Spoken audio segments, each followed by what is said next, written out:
ఇక కేటీఆర్ బావమరిదికి చెందిన Janwada farm house party కేసులో పోలీసులు దర్యాప్తు ముమ్మరం చేశారు.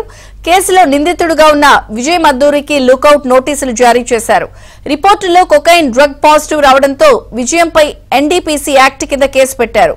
దేశం విడిచి పారిపోకుండా నోటీసులు జారీ చేశారు.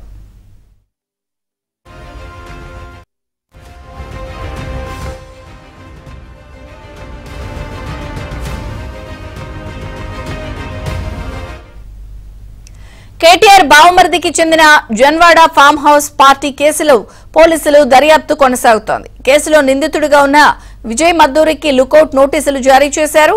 రిపోర్టుల్లో కొకైన్ డ్రగ్ పాజిటివ్ రావడంతో విజయ్ పై ఎన్డీపీసీ యాక్ట్ కింద కేసు పెట్టారు. దేశం విడిచి పారిపోకుండా నోటీసులు జారీ చేశారు.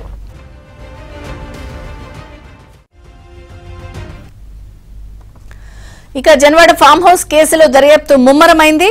So Janwada farm house party కేసులో పోలీసులు దర్యాప్తు కొనసాగుతున్న నేపథ్యంలో నిందితుడిగా ఉన్న విజయ్ మద్దూరికి లుకౌట్ నోటీసులు జారీ చేశారు.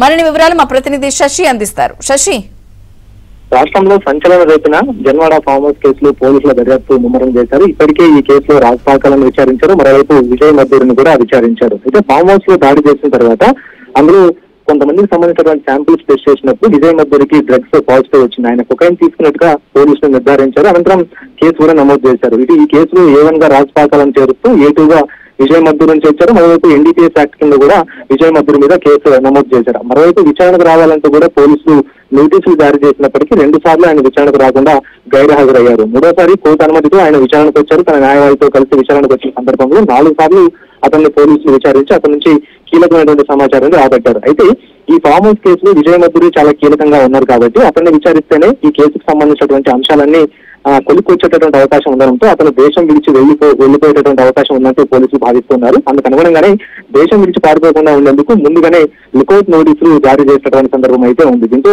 విజయ్ మద్దూరి ఇక దేశం విడిచి వెళ్లిపోయేటటువంటి అవకాశం లేకుండా పోయిందంటూ కూడా చెప్పుకోవచ్చు. ప్రధానంగా అంతకుముందు పోలీసులు విచారణ పిలిచి విజయ్ మద్దూరిని విచారించినప్పుడు సుమారుగా 4 గంటల పాటు ఆయన పలు కోణాల్లో విచారించారు. ప్రధానంగా ఆయనకు సంబంధించినటువంటి మొబైల్ ఫోన్ చుట్టూనే విచారణ మొత్తం కొనసాగిందని కూడా చెప్పుకోవచ్చు. మరోవైపు డ్రగ్స్ ఏ విధంగా తీసుకున్నారు, కొకైన్ ఎక్కడి నుంచి వచ్చిందన్న అంశాల గురించి ప్రధానంగా ఫోకస్ చేశారు. ఇక పార్టీలోకి డ్రగ్స్ ఎలా తీసుకొచ్చారు, ఎవరు తీసుకొచ్చారు, ఒకవేళ గతంలోనే విజయ్ మద్దూరి పోలీసులకు స్టేట్మెంట్ ఇచ్చినప్పుడు అందులో రాజపాకాల ద్వారానే తనకు డ్రగ్స్ అందాయంటూ కూడా పోలీసు ఎఫ్ఐఆర్ లో స్పష్టంగా పేర్కొన్నారు. ఈ అంశాన్ని ఇటు విజయ్ మద్దూరి ఖండించినప్పటికీ ఇదే విషయం గురించి ఎక్కువగా ఆయనను గతంలో ప్రశ్నించినట్టుగా తెలుస్తుంది. మరోవైపు ఆయనకు సంబంధించినటువంటి ఫోన్ ఈ కేసు చాలా కీలకం అంటూ కూడా చెప్పుకోవచ్చు. అయితే ఆ ఫోన్ విషయంలో కూడా ఇప్పుడు విజయ్ మద్దూరి దోబుచులాడారు. సో మొత్తానికి మాత్రం ఆయన దేశం విడిచి వెళ్లిపోకుండా ఉండేందుకు కూడా లుకౌట్ నోటీసులు ముందస్తు చర్యల భాగంగా జారీ చేశారు.